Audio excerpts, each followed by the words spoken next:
Daily blog নিয়ে তোমাদের কাছে চলে এসেছি। আর আমি ছিলিস আমার চ্যানেলে তোমাদের অনেক স্বাগত জানাই। তো চলো আজকে সারাদিন কী কী করি না করি সেটাই তোমাদেরকে দেখাবো।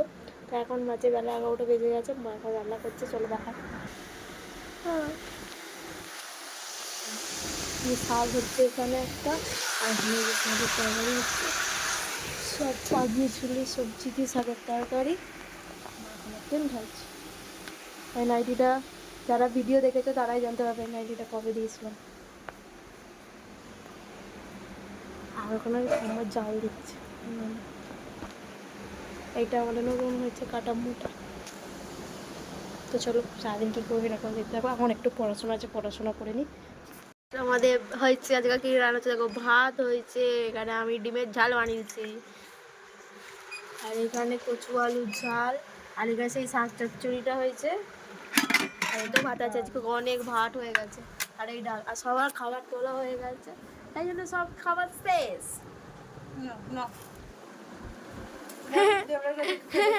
পাটা ঠ্যাংটা তুলে বসো না, একটু ঠ্যাংটা তুলে বসো। ঠ্যাং মিলে কে খায়?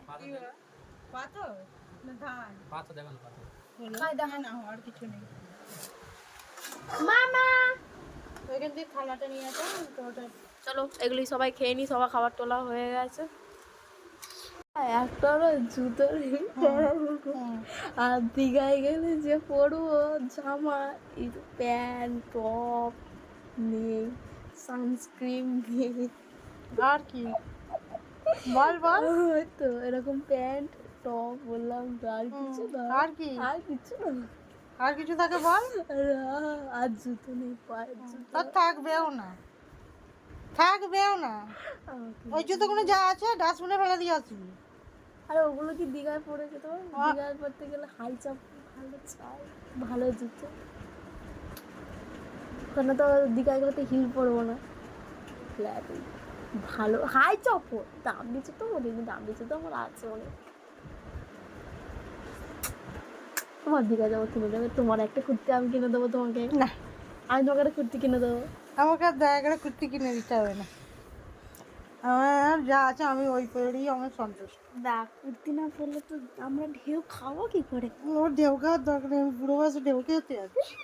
তো খাবো না, জানি না, সব লোক আছে বুড়ি বুড়ি, তারা তো কুর্তি পাচ্ছে, তুমি পারো না? না আমি পড়ি আমি না। জলহস্তি সব আছে, তারা কুর্তি পাচ্ছে, তুমি পারো না? পড়ুক। সব পারবে, তোমাকে আমি কুর্তি পরি তবে ছাড়বো। আমি কুর্তি পরবো না। তো দেখো এখানে আমাদের যে পায়রাগুলো আছে, পায়রাগুলো থেকে এই নিচে পায়রাটা একটা বাচ্চা দিয়েছে, ডিম ফুটিয়েছে, দুটো ডিম দিয়েছিল, একটা ডিম ফুটেছে কালকে, ফুটে বাচ্চা বেরিয়েছে। দেখো কি সুন্দর লাল লাল একদম হয়েছে সদ্য। তারপরে আর ভিডিওটা কন্টিনিউ করে না, একবারে রাত্রিবেলা করেছিল, রাত্রিবেলা সয়াবিনের তরকারি আর রুটি হয়েছিল, ওটাই তোমাদেরকে দেখালাম। আর এখানে একটুখানি আমাদের জন্য মাংস ছিল, কারণ সকালে অনেক ভাত ছিল, সেই জন্য আমি মাংসটা করছিলাম।